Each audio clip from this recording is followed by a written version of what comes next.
Hello everyone, and this video is all about teams in command. So my name is Ryan, I'm a training specialist with our KWCommand training team, and when we talk about training for teams on how to utilize command, it's really all about the 3 C's. We consolidate, collaborate, and communicate. And command has some great ways set up that allow our teams to do exactly that. So we're going to take a look at how we can do those things utilizing command as our business partner to ensure that everyone on your team is set up for success.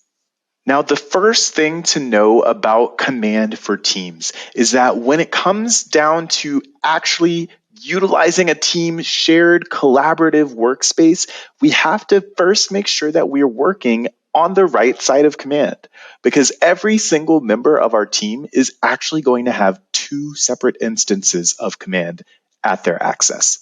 Right? Their login is going to allow them to switch freely between a team environment and your personal command account.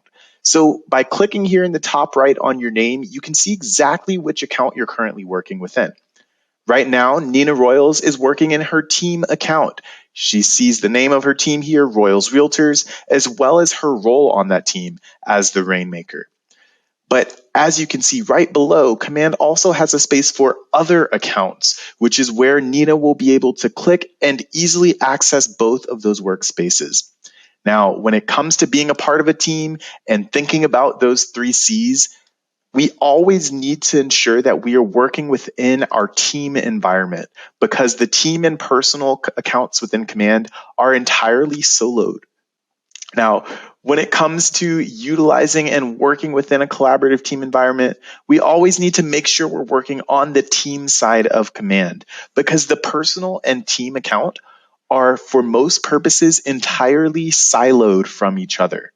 Right? So what that means is that if I am working on the personal side of command, my Rainmaker, my transaction coordinator, anyone else on my team who I might be looking to collaborate with has 0 access or visibility into that. On top of that, there's no easy way for you to just move things like your opportunities from one to the other. Right? What exists in the personal side is not accessible on the team account.